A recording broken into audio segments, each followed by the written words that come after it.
evening, ladies and gentlemen. Yo, yo, yo. What is happening? Oh, my days. What a day in cryptocurrency. What a day for equities. 96% of equities have moved up. What a nice little play right there, ladies and gentlemen. It's been quite an eventful day, given that we have had, let's just put it like this. The CPI data comes out showing that inflation has cooled. That's great news. Sorry to be the bearer of bad news, ladies and gentlemen, but the unfortunate truth is this. One reading of the data is going to trigger a little bit of a relief rally. Right now, the shorts are getting squeezed like no tomorrow. They are being hit. They're all running to buy to cover, to get rid of their shorts because they just couldn't fathom that the inflation data, which was projected to increase to about 8% year on year, has actually come in favorable. Now listen, go back a couple of days ago, JP Morgan did say that you need to get defensive and long dollar. That's exactly what they said. Now, before I continue, ladies and gentlemen, I want to make sure we got a sound check happening, that you guys can hear me, and it looks like everything is doing well on my end. So if JP Morgan is saying, get defensive, long dollar, how all of a sudden, before today's data, did they suggest that if it does come in below 7.6, then expect at least a 6% rally in the S&P and the NASDAQ? Well, ladies and gentlemen, that actually happened. It played out pretty well. Okay, NASDAQ has moved up aggressively, so has the S&P. Dixie has taken a nosedive to the downside. I mean, dollar's just taking the pain. So what is it, JP Morgan? What are you suggesting people do? You see, what's not being mentioned, only a few guys in the street are talking about the idea that just because the data has come in and showed that inflation has cooled, there's that big issue of a decelerating economy. So this is what you've got to remember, guys. Interest rates, nonetheless, are being increased. And they're being increased in a decelerating economy. All right? We've seen that with the ISM manufacturing. You've got the housing crisis right now where mortgage rates are so high, people are not picking up houses. They can't even get mortgages because it's just too expensive. You've got this stubborn labor market. Now, if the Fed wants to get to its 2% mark, 2% inflation, we're at 7.7 right now. This rally in the charts, ladies and gentlemen, it's great for the short term. I'm only going to bring you into a realization of what you need to expect moving forward. It's the start of something, okay? But the decelerating economy is the bigger issue. Naturally, when an economy is decelerating, businesses are in principle forced to increase their prices. Now, remember, this data has come out and it doesn't include food and energy. But the good thing is oil is dropping. So that's great. So can we assume that this data that's come out is the start or the peak of inflation? Now, traders across the board, or should I say interest rate traders who would take bets on the idea or the likelihood of the Fed increasing interest rates to 50 basis points or 75 basis points. Prior to this CPI reading, there was a 52% chance that it could be 50 basis points or 75 basis points. That has now flipped to an 82% chance that the Fed's going to increase the interest rates by only 50 basis points, which means that by March 2023, the interest rates in principle should have peaked out at 4.8%. So just 0.2% shy of what Goldman Sachs had projected by March 2023 of a 5% reading on the interest rates. But guys, one reading, okay, on inflation. Listen, people have been looking for good news. We've had a terrible time in the crypto market. S&P is down nearly 17%, which is close towards the 2007, 2008 subprime mortgage crisis area, okay, from its high, right?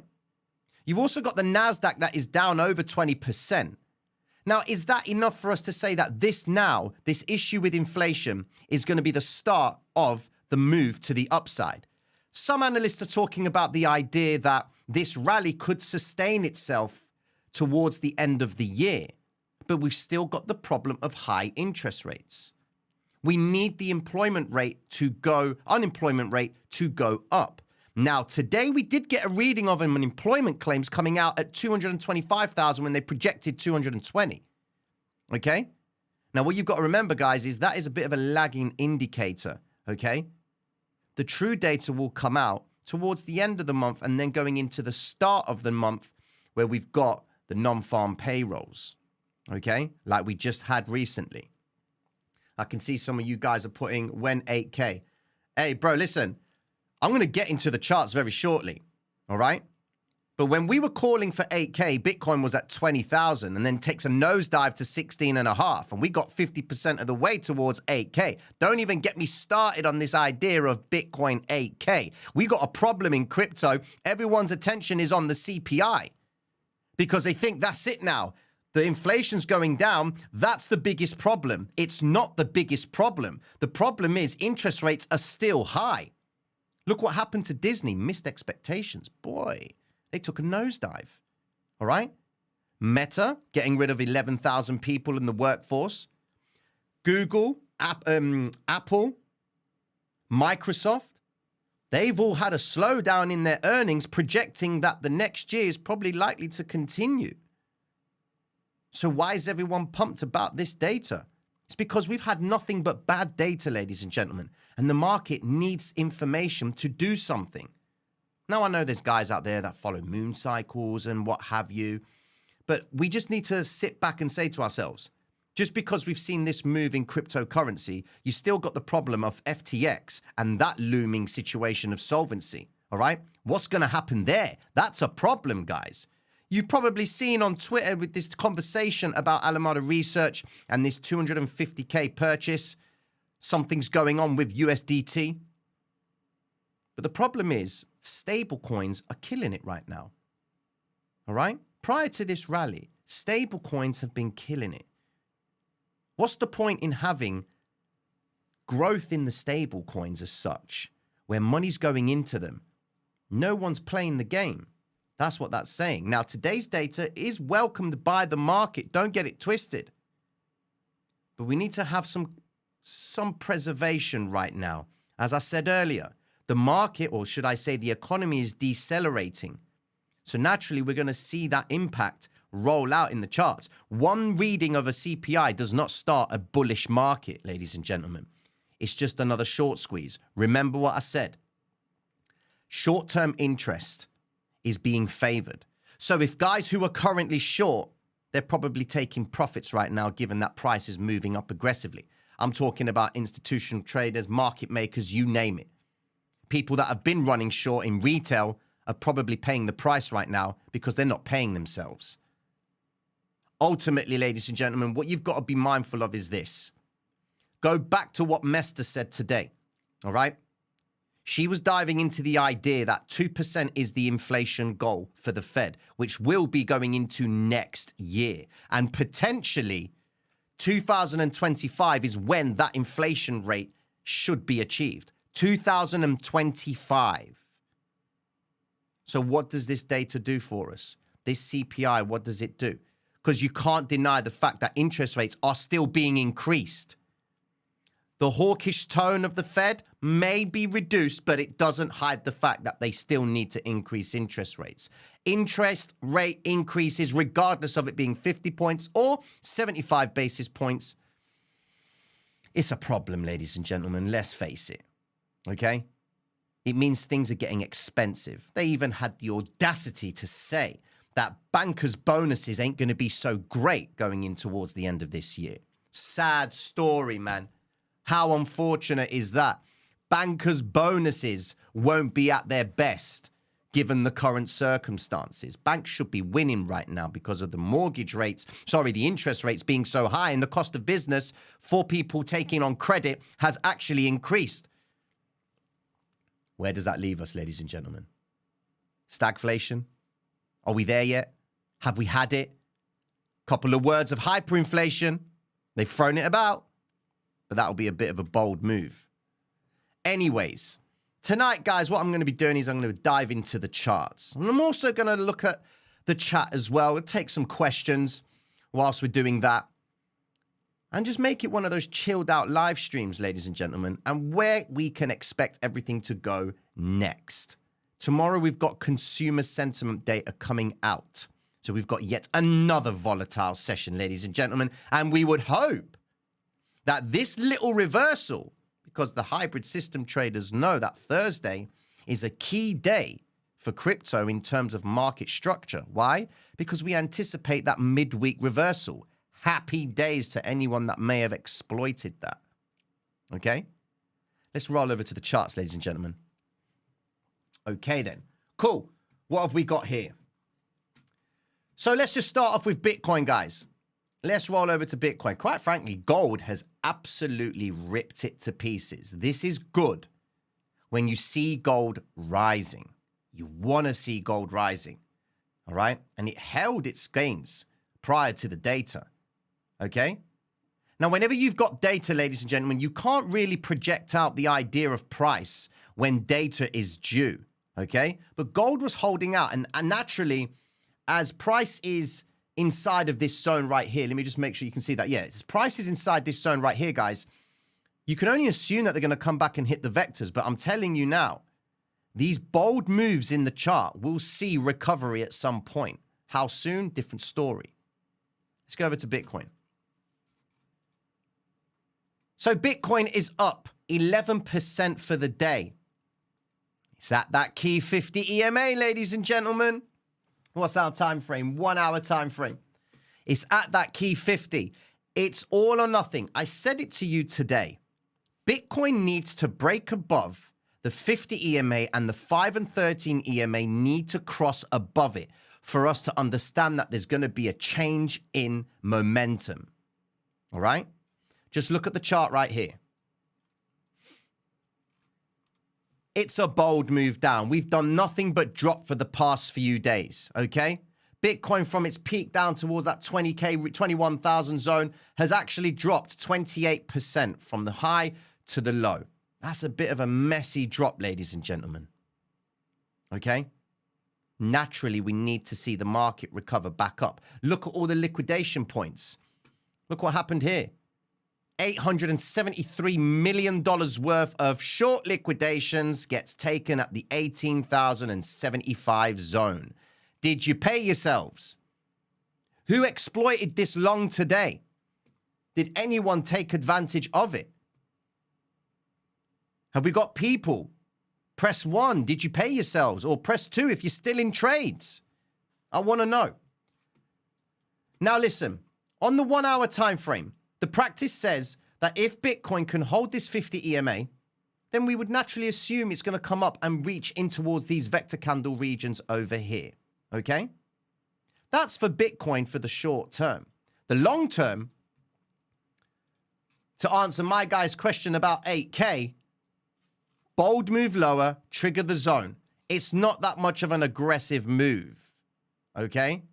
Let's be honest. If you go back in time, guys, and look at for every point that Bitcoin had dropped from, let's just take this. Look at this. This is a treacherous drop. Look at that. Crazy move to the downside, okay? Then you want it to stabilize. But man, this drop, it ain't the drop that you want, okay? People are asking the question of, should I buy Bitcoin now, all right? Amongst yourselves, do you think now's the time to buy Bitcoin? Because if I was a market maker, could be,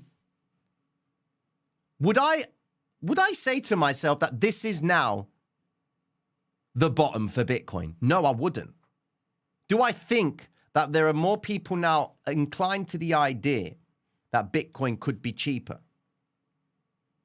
Is this move right here, the CPI, has saved Bitcoin? Would that be the case, given that we've got insolvency issues with FTX? The CPI saves Bitcoin. That completely removes the idea of what cryptocurrency is about. Centralized marketplace saving a decentralized principle. What's the point in that? Yeah? The same thing that they're standing for. Bitcoin the future and what have you. Get saved by the data on inflation. It is still a problem. 7.7%. Come on. We need to see that drop aggressively for us to grant a complete reversal. Naturally, if Bitcoin does come back into this region right here, guys, we need Bitcoin to break way above 25 to even be considering the idea of a short-term investment on Bitcoin. Why? Because all you'd be looking for is this structure. Rise, retrace, continuation up. Now, they're saying that the rally might contain and sustain itself going in towards the end of the year. We're going to get that Santa rally again. Man, you know, last year, when they started saying this Santa rally stuff, I was like, come on, man. Like, really, you're taking the piss out of the markets. Let's be honest now. You as, okay, let's look at it like this.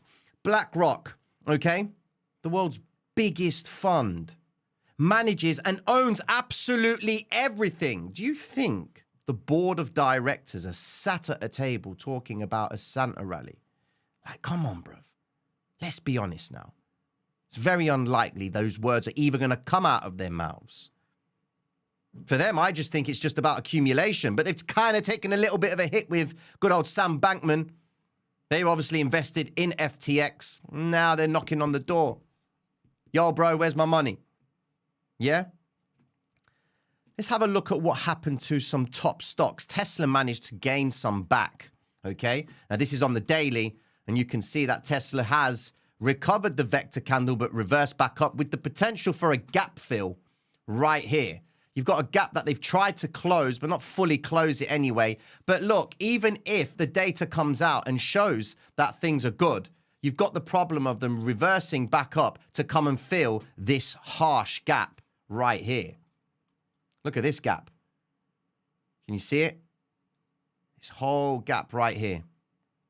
This area is a stopping volume zone. There's liquidity trapped in here. So the principle would say that we expect them to come and visit this zone at some point. NASDAQ has a tendency to test the lows, okay? If you look at the NASDAQ right now, that is scary stuff, man. That is really scary. Not even a slight recovery to the vectors. When you look at it from a higher time frame perspective, what on earth is going on the 14-hour chart, ladies and gentlemen? When the markets open, you would naturally assume that we're going to see a bit of a recovery. Has this move been set up for tomorrow's sentiment data? If tomorrow's consumer sentiment comes out, okay, and it shows that people aren't confident and their sentiment is lower, what does that do to the fact that the CPI is showing inflation going down? It's not going to be enough, is it? Now, I'm not being no perma bull, perma bear and all that madness. What I'm trying to get across to you, ladies and gentlemen, is just look at the move. What has it taken? It hasn't even managed to take back 2 weeks high. 11,730 on the NASDAQ. It's not even managed to recover that. It's a bold move. It's a data play. This is, in my opinion, a news play on an altcoin, and we know what happens after that. Naturally, a retrace will be expected. How much of a retrace is going to be a bit of a different story. There are many people that are either closing off any short positions and probably closing off any longs that may or may not be in a break-even zone, okay? Because you've got to look at where we are. This is, of course, let me just get rid of all this right in here. This is, of course, 1, 2. The second, they've attempted away from the lows, okay? Gone beyond the 10,483 region, okay? You want to see it move up. And this candlestick right here has been made up of, for 96% of the stock market is up, okay? Let's just have a look at some stock. Let's check this out. AMC. Look at that. Does that mean the market is going to start a bull run from just this one little move? You would have thought that was the case right here.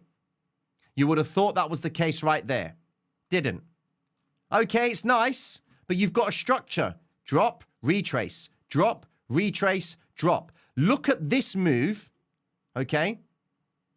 Look down below. Look at the volume on this candle right here, okay? On the 4th of October. And look at the volume to the side. Near enough matches. It's not that much. It's even less. Okay? Just about less. 14 billion shares were exchanged today, ladies and gentlemen. It's a big day in the market, but it's just a news play. The same way we see FOMC data coming out. They welcome the good news that is mentioned in that meeting. And then the market comes back down again because they still got to absorb the bigger picture. Inflation is still high. Okay?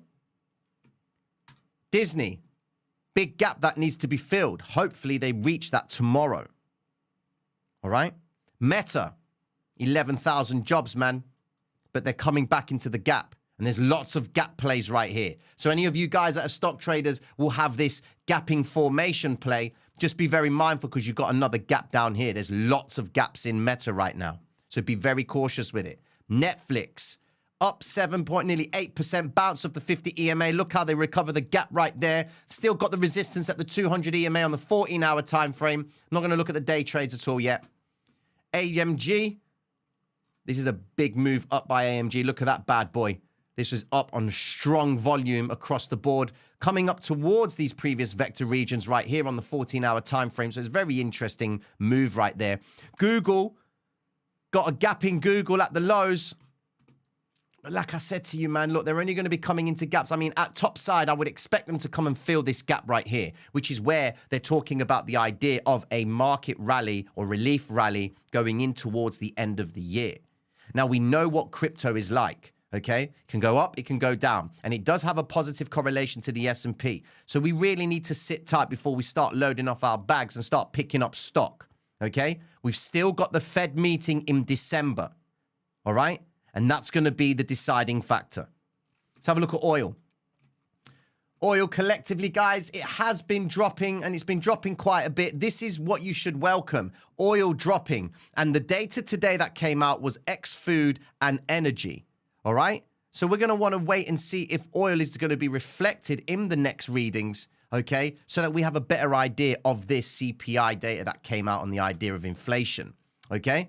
Rolling over to the dominance of the dollar. Man, it's sticking inside with our narrative, keeps on going down. We're waiting for this to show its worth. They come back down to the 107 mark, tapped it, but now they managed to recover back away from it. Remember what I said earlier on today. 107 would be the most important zone for them to come back into because it is what? The vector candle region right there. Okay? Now, with that being said, guys, assets across the board that are paired against the dollar have had a great day. Euro. I'm going to get into this chat in a minute, ladies and gentlemen. EURUSD takes the nosedive down and then shifts back up to the upside, coming close to a trigger alert that I'm waiting for. Come back into vector candle regions over here, and we've got this area right here where euro is likely to show some resistance because you've got to remember we still got high inflation in the eurozone. The UK's got an energy and food crisis, okay? There's problems. So any of these fast moves that you see in the market, pay yourselves, okay? Now, whilst we're doing that, I'm going to take some questions, man. Put your questions in the chat. And whilst I'm doing that, and you are new to the channel, be sure to like and subscribe. Get this algorithm working, guys. How many of you in the room with me? 1,748 of you beautiful people, and only 400, not even 400 of you have liked the stream. I must be doing a bad job. Please let me know. If it's a bad job, like the stream. If it's not a bad job, like the stream. You know that concept. Rule 1. Stick, what is it? I am always right. Rule 2. If in doubt, see rule 1. What a guy. USDT. USDT likes to show clues. Okay? So whilst there is this vector candle zone right here, I would welcome a retrace in Bitcoin. All right? So let's just go back to it a second. I would welcome a retrace in Bitcoin, which is going to be showing us the proof of this 50 EMA zone, because you still got that 200 EMA and the 800 EMA on the 1 hour time frame, and you know what that issue is, okay? Bitcoin hasn't come back up to test the 800 just yet since this move. And I'm telling you now, if Bitcoin can't get above the 800 EMA, Bitcoin will be going lower. If it can't get above the 800 EMA on the 1 hour time frame, it will be going lower. I don't make calls, but that is the area of big ass resistance for Bitcoin, because historically, Bitcoin has a problem with the 800 EMA. It just can't get above it. Okay? So keep that in mind. Let's have a look at your questions. Wait for the retrace. All right, so people are asking, what do we do now? Do we wait for the retrace? This is something that I explained to the patrons of the channel. Let me flip this over, ladies and gentlemen, right? Listen. If you're waiting for a retrace, get your charts up. I'm going to talk about assets, okay? So bring up Bitcoin right now. All of you, pull your Bitcoin up on your charts if you're on your PCs or anything. If not, just hear me out, all right? You know where Bitcoin is. It's at the 50 EMA right now. Now, if you're looking to see a retrace, by the principle of what's been going on in the market, we've had good data that's come out, which has encouraged traders to pick up bonds. So the yields themselves have taken a nosedive, all right? The yields price right now, guys, is, here we go. We're currently at 3.81% for the yields, okay? And I marked it off today. We break this region, the yields are likely to continue to go down lower. So tomorrow's price action, Asia will be taking some profits this evening, all right? Because they too are going to react to this market. And then you'll start seeing price start to try and climb back up again. That's what I want to see from Bitcoin, all right? But if it can't get above the 800 EMA, the best practice is this. If you're going to try and take a long right now for the longer term on Bitcoin, why would you not wait for the proof of it to get above the 800 EMA? Because if you take a long now and Bitcoin goes to the 800 EMA, looking at it on the charts perspective, that's only, all right, that's 11% away, okay? Bitcoin can make an 11% move in one single session. But if you take that long now and it gets to the 800, knowing full well that the 800 is a problem for Bitcoin, what are you going to do about your position then? You're going to hold on to it, because you're going to allow it to retrace back down, but because it's not going close towards the lows, you're going to hold it. But what if it keeps on going down? Which is why I suggest that if you're going to try and run longs, you wait for the confirmation of the 800 to turn upwards and price to go above it, retrace into it, continue back up. Don't put yourself in that situation, because you are trading into resistance. And when you trade into resistance, you're looking to go short from those points, not long. All right? What have we got here? Let's have a look at your questions. When you got to sell your profits, do you ever sell more than you put in, but not total coin, in order to build back while also building profit? Okay, I see what you're saying. All right then, so hypothetically, say you are trying to run longs in Bitcoin. Let's say short term, you want to run a long on Bitcoin, okay? And you see Bitcoin go from 17.8 right now, goes all the way to 19,500, all right? However, whatever percentage of your trade that you've decided to commit, so hypothetically you put in, let's say you've got $10,000, all right? And you commit a certain percentage of that capital on the idea that it's going to go up, okay? Once you've achieved the desired profit, the whole point is to take that liquidity that you've put in, at least take 50% and keep the trade live, okay? Because then when it continues higher, you use the profit that you generated to add to the existing trade. So then principally, you're not using capital, you're using the profit from the trade, which in principle, if you can do that, your trade will technically not cost you anything and your risk can achieve zero risk. Because if you're able to catch a move and a sustained move and the profit that you're taking by 50% each time, you can add that back into your position. Now, that does involve the market to move up. Now, can that be achieved from this current point in the chart? 17.8, and they're talking about a relief rally. Bitcoin comes all the way up to 22K. You're saying you can't achieve that? 22K from this point right now is quite a far distance. 11% will take Bitcoin to 19,923. Okay? So no, yeah, 19, no, 20, a 10% move in Bitcoin would, yeah, to 19,810. So just keep paying yourself. You open a certain size, take 50% profit, add it to the trade again, or just bank it, whatever you want to do. Everyone is going to be different. What else we got? When is the face reveal? Steve's face reveal or mine? Here we go. When expecting retrace, how do you know the exact point the market gets to before continuing the move upside? You don't know exactly, all right? Which is why, look at this. This is your structure, okay? This hypothetically is the play. Price is moving up, which is what Bitcoin's doing. We're waiting for it to retrace. How much of the retrace is going to dictate how likely it's going to continue up? We are in data-driven markets right now. So if the sentiment going into tomorrow is a little bit more positive, what is this guy saying? If the sentiment is a bit more positive, then we would see a continuation up, but it needs to retrace in Asia, all right? Because the longer they keep on squeezing these shorts, there is a higher chance that the market will react and snap back down again. Remember, short-term interest is a big thing right now. They want profits sooner. So if enough people have run longs in the chart in Bitcoin right now, then one would assume that Mr. Market Maker has got a lot of people committed. So is he going to want to take that liquidity soon? We don't know what the story is with FTX. I know it's a blooming and growing problem right now in crypto. But one news article could come out. Some information could come out that could flip everything, favorably or not. So just be mindful of that. But going in to answer your question, you will never determine the chance that a retrace will continue in your favor.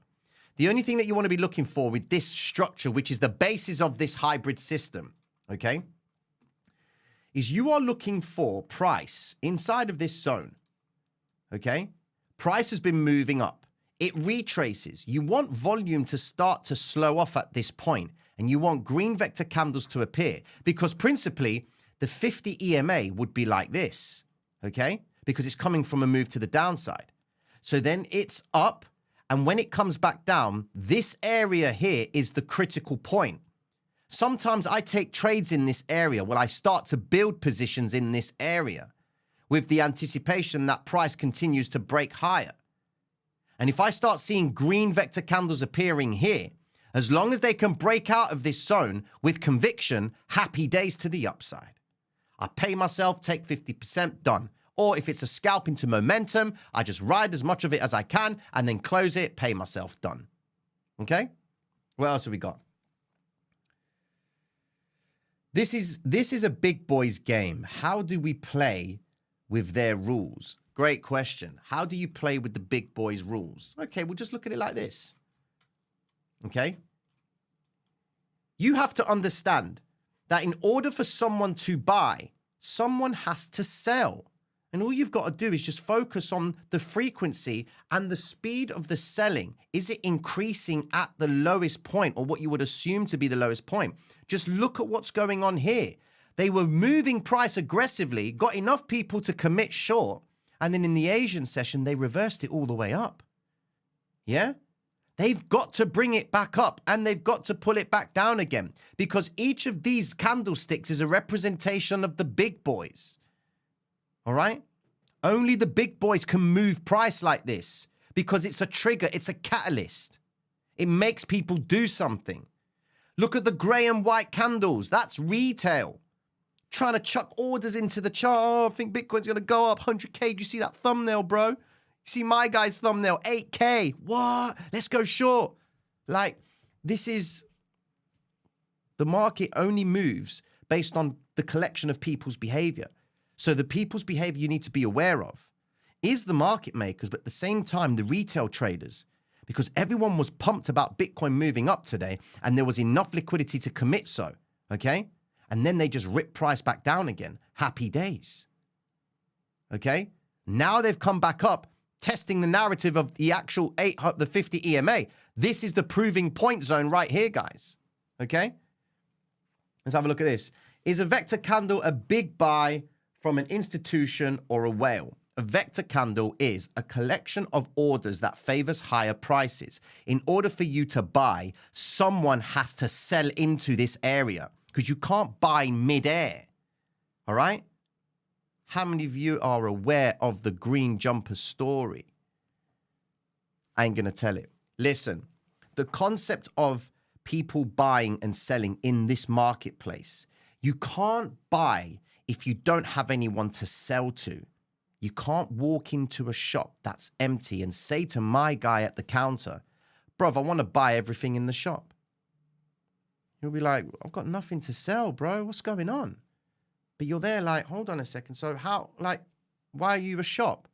Well, I'm waiting for stock to come in. I've got nothing to but sell to you. That's just basic economics. You can't buy something that doesn't exist.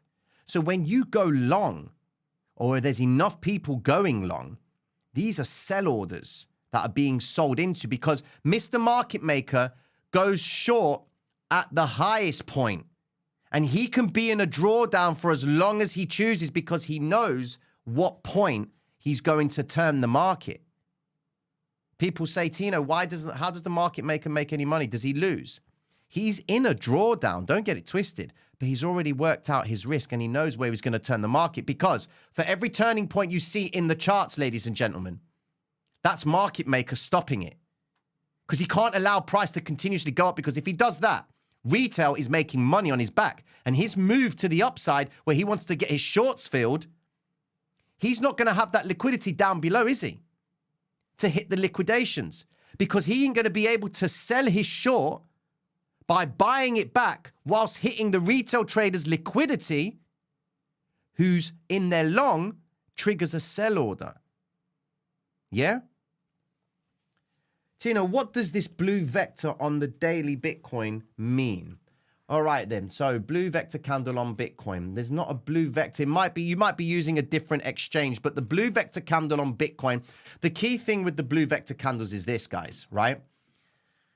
When they appear at the highs, the blue candle, the vector candle implies that volume is starting to rise and interest is coming in, okay? But when it's been already moving up, it's also an indication that things might be slowing down. So it's critical. When you see the blue vectors, bro, I'm getting hot. When you see the blue vectors appearing at highs, it signifies that there's a slowdown in the behavior of buying and selling. In other words, market makers slowing down the idea of getting shorts filled at the highest point, okay?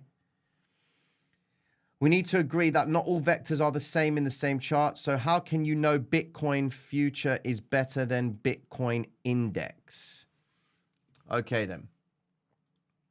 The reason why I use Bitcoin futures is because that is principally where the largest amount of liquidity is exchanged, okay? And the principle of these vector candles right here is made up on the original code for the vector candles is based on tick volume. But it's also made up, in TradingView, it's different for some reason, but it's based on the principle of ticks. How often does price change? Okay? And if volume is above a certain reading, it prints the red vector. So whether Bitcoin on the futures market or the index, whatever one you decide to trade with, principally, they're going to come and eat the liquidity, especially when you see these big plays. Let me get the Bitcoin index chart. All-time history index. See, this is TradingView. There's the blue vector candle right there. Okay, then. So blue vector candle on there, but on Binance, okay, we don't see it. So that's important, all right? But you would naturally anticipate that the start of the next daily candle is going to send price down lower, okay? Bro, why am I breaking out? My days. These questions are getting a little bit hot for me, man. I'm meant to bring the fire. Yeah? Slight recovery on the Bitcoin index chart would solidify the principle that you can use the Bitcoin index chart. This is on the daily, but you want to try and cross-reference it. I've not done this before, but look on the 1 hour time frame. Do I see vectors here? No vectors on there. And then I go to Bitcoin USDT, what I normally go on.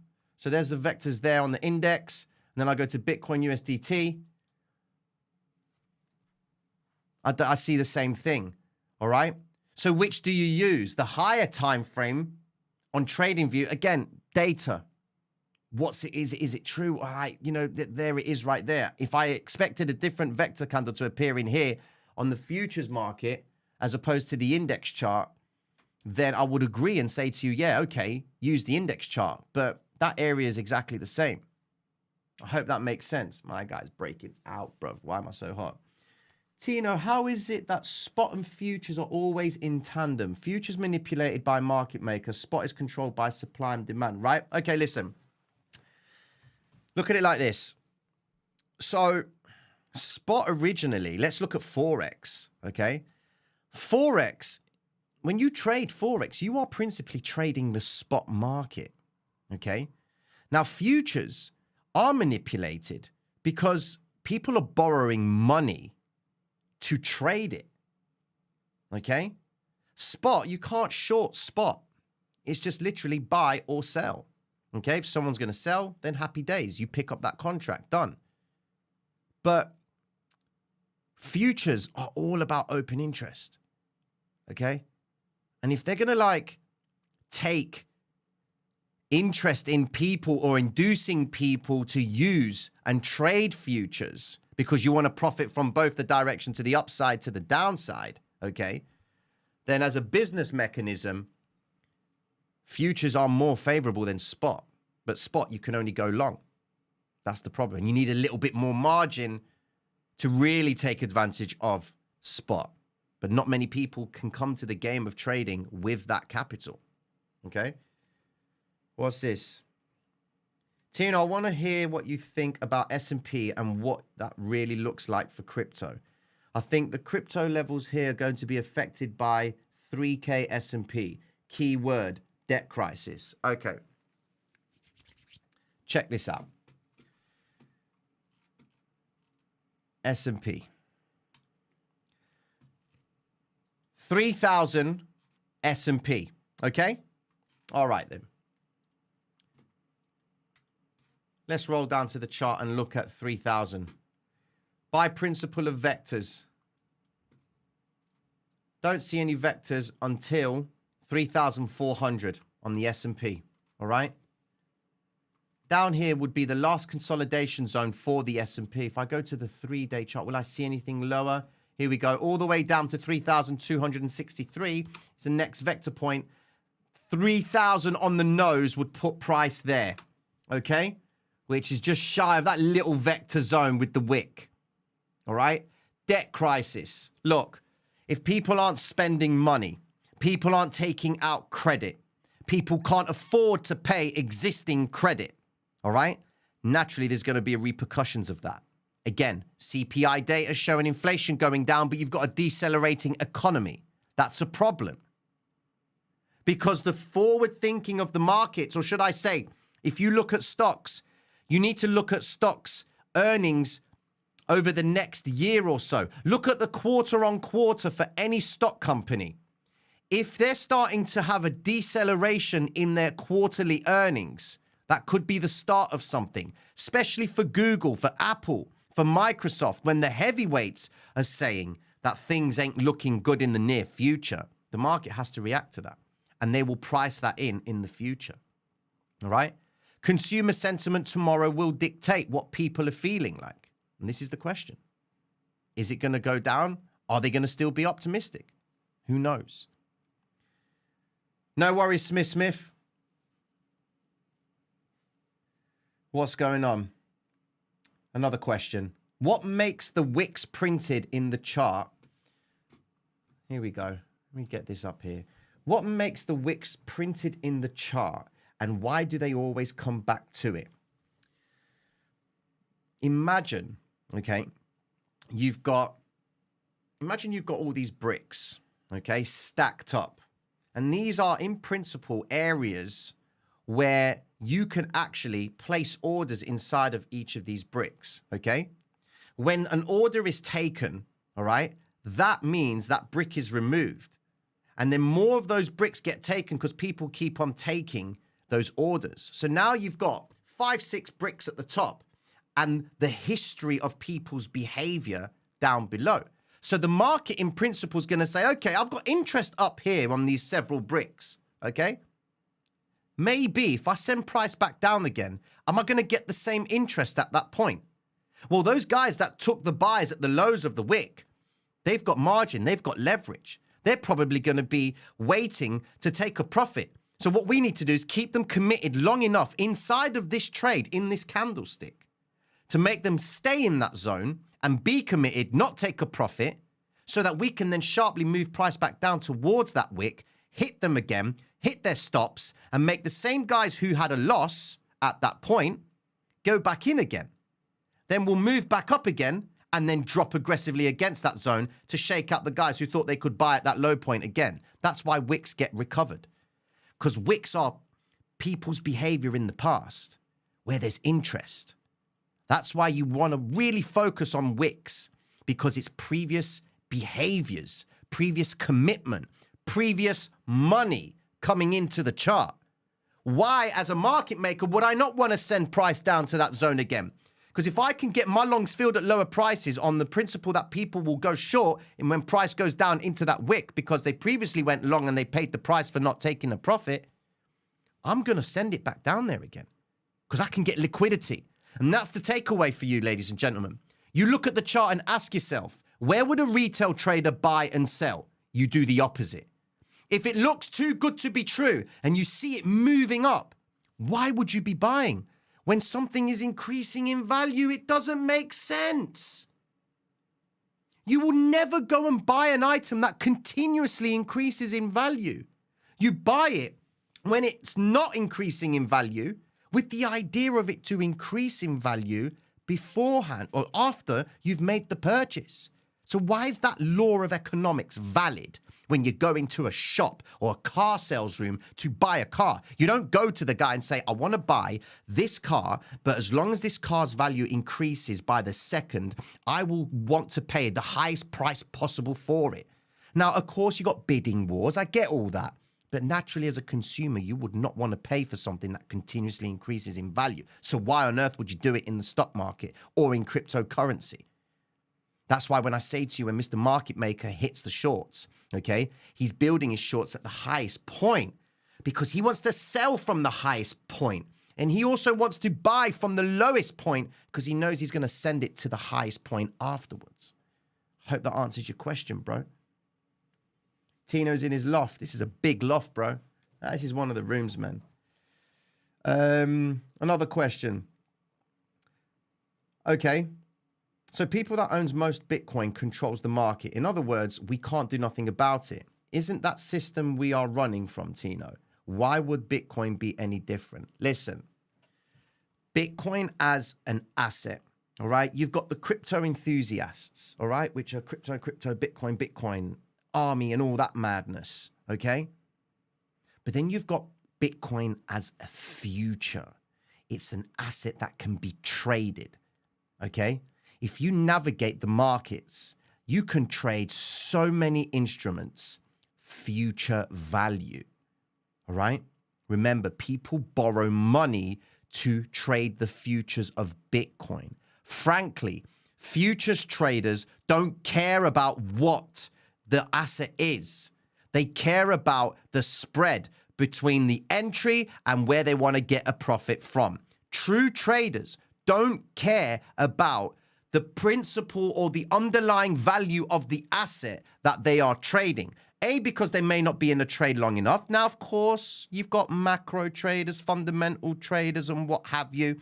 But from a scalper's perspective, Bitcoin 17K, Bitcoin 8K, Bitcoin 50 cents, I don't care. If I can make a grand on Bitcoin moving from 1K to 2K, happy days. Does the price of Bitcoin affect me? Does Bitcoin's practice affect me? Does its utility overall as the savior of the man, okay, being in control of his own, does that really change the reason why I need to trade it?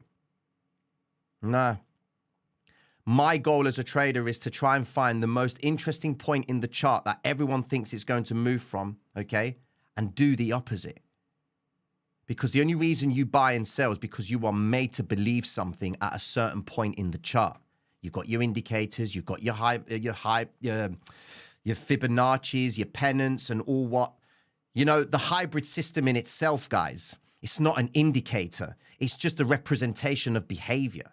We know that when you see a big red candlestick, you know that market maker's business model says that he's going long when price is lower. He ain't rising. He ain't going long when price is rising. That's the mugs game. Don't get it twisted. You can ride momentum trades. That's part and parcel of the hybrid system.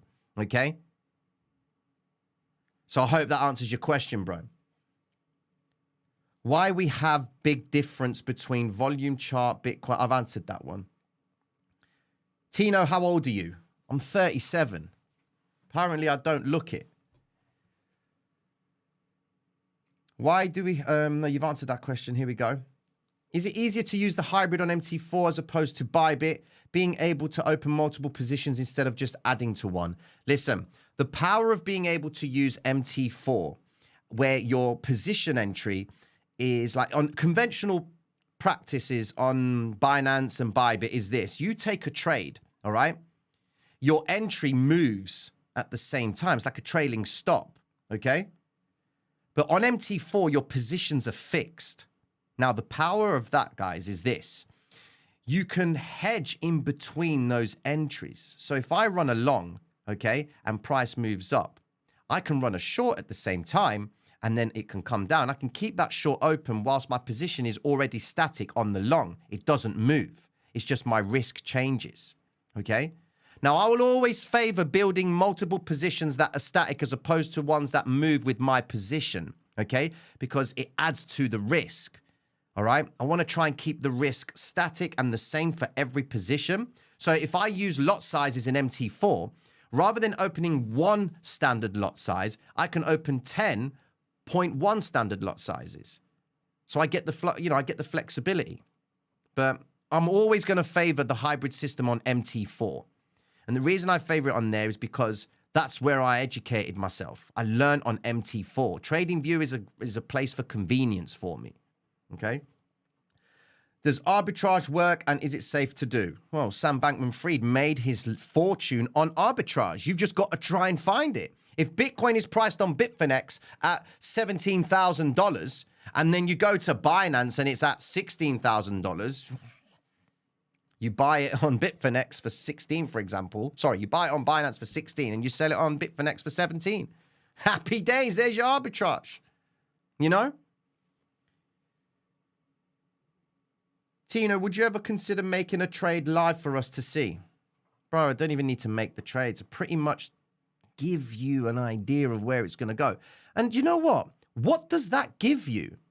You see me take a trade. You want to see trades being taken, you join the Patreon. That's pretty simple because that's where I do my trading, okay? Took some nice trades on NASDAQ.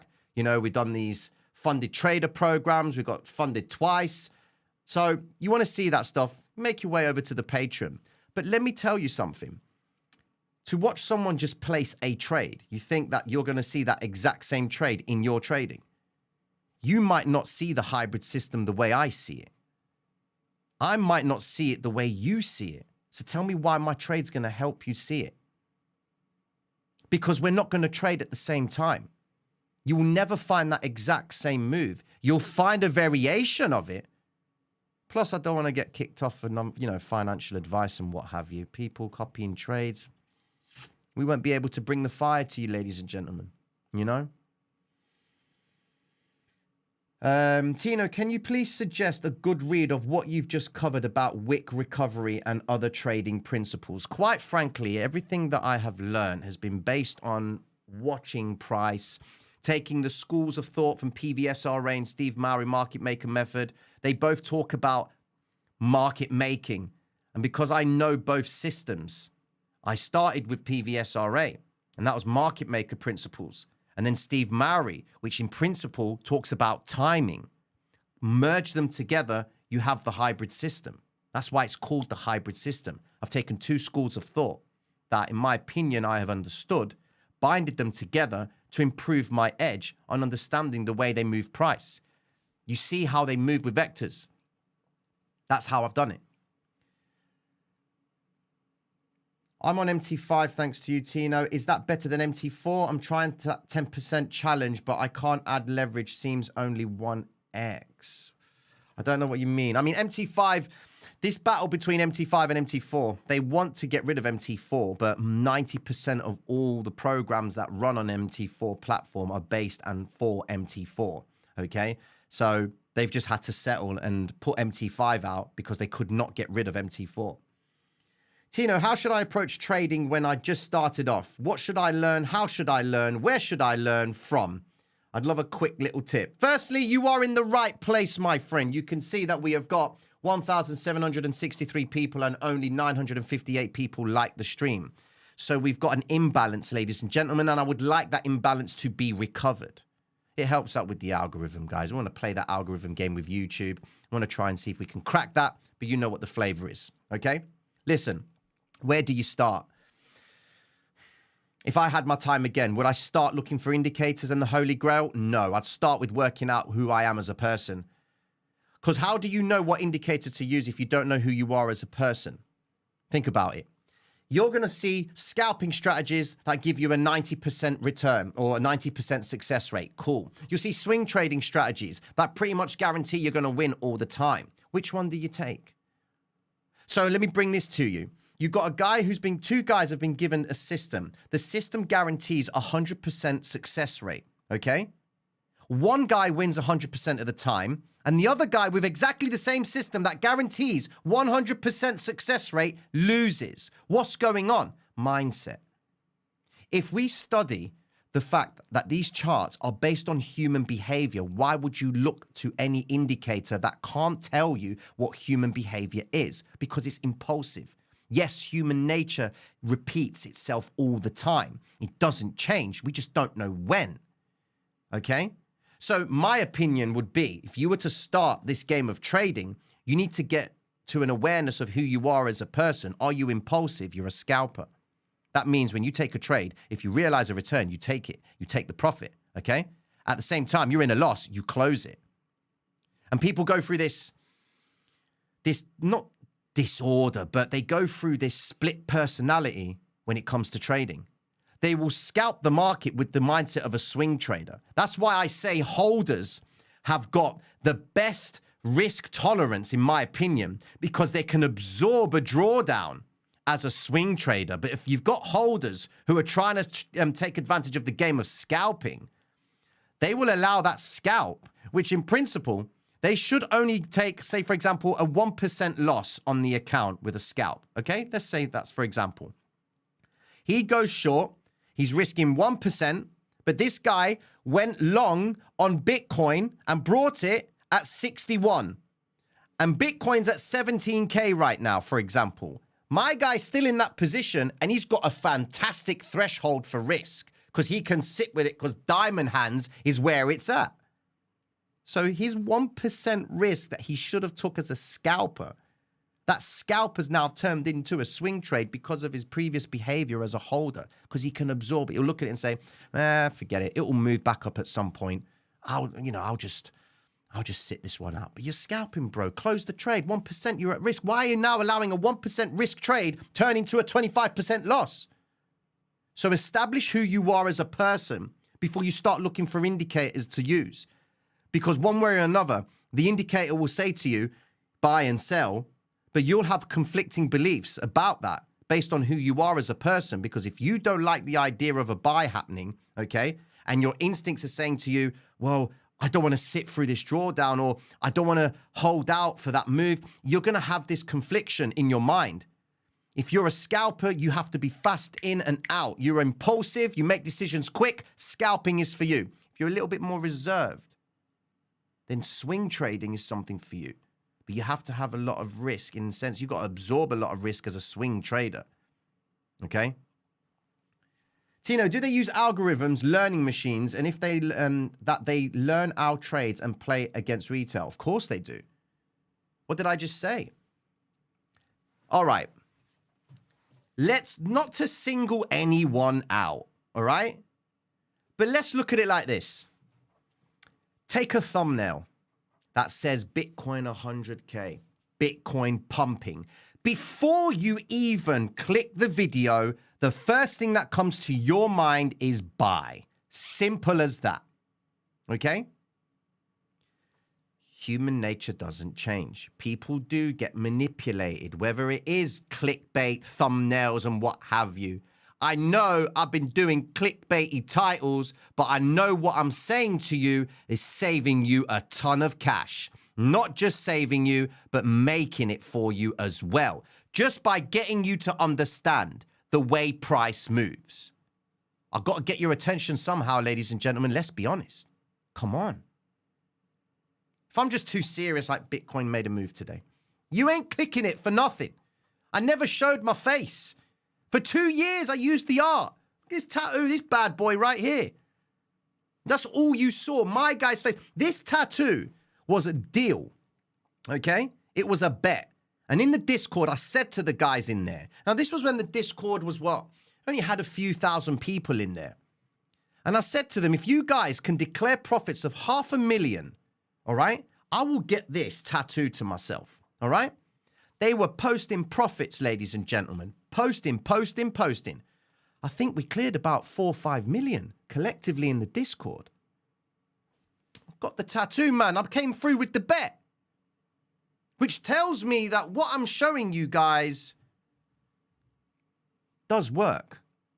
It ain't 100%. Nada. You'll never catch me telling you it's 100%. I got 100% belief in the hybrid system. But it's not 100% strategy. And if you're looking for 100% strategy, trading is not for you, my friend. So in terms of your question about machine learning, well, we know Alameda Research has 2 strategies. The simple one is mean reversion. They told us that. And the machine learning is, it's getting, in my opinion, it's understanding how to influence people at one point in time and get them to do something at that point, whether it's buy or sell. 90% of the indicators out there are they have been created for, if you come to the game of trading in the belief that an indicator that says buy guarantees to you that you are going to make money in the longer run, because people are lazy, straight up. People are lazy, but not just lazy. There are the people that are not lazy, that don't have the time to commit to sit and monitor the behavior of the markets. And what little time that they have, they put all their heart and soul into.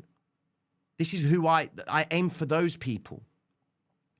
People have come from all sorts of walks of life, ladies and gentlemen. I had a guy that was living in a van, started watching the streams. Now he stays in hotels around the world. What on earth is that? You know, just by understanding the hybrid. The stories, it's overwhelming. I'm going to be honest with you, ladies and gentlemen. This whole journey has been overwhelming, man. The people, the stories that people have come to me about, it's been madness. And I love it, man. Because I know that you understand the hybrid system. The market's not going to change. Don't ask questions like, what if Mr. Market Maker works out what you're doing, Tino? Even if I have 1 million people in the live streams, okay? Market Maker sees it as liquidity because you're not all going to buy at the same time. You're not all going to agree that the same candle's going to get recovered. You're not going to agree that the 50 EMA on the 1 hour time frame is going to get recovered, or the 50 EMA on the 12-hour time frame is going to get recovered. You ain't all going to place the same trade at the same time. That's why Mr. Market Maker ain't going to care about me talking about this business model, because the more people that come to the game of trading, it's more liquidity for him. That's the truth. Am I leading you to a slaughterhouse? No. I'm taking the blindfolds off so you are fully aware of what's going on in the marketplace. The business model will always succeed, ladies and gentlemen, and that's the truth. You know? Ladies and gentlemen, I think We've had a good run this evening, all right? Mad love to you all. I hope you've enjoyed tonight. Market wrap up. You know what the story is tomorrow. The markets are going to either continue with this narrative and continue up on the success of the CPI data. You really do want Asia to see price going lower, because the consumer sentiment tomorrow could actually send price down, all right, if it's not what they want. But other than that, ladies and gentlemen, pay yourselves, man. Take the money out of this game. There is no glory in holding a profitable trade. if you don't take the money? What's the point?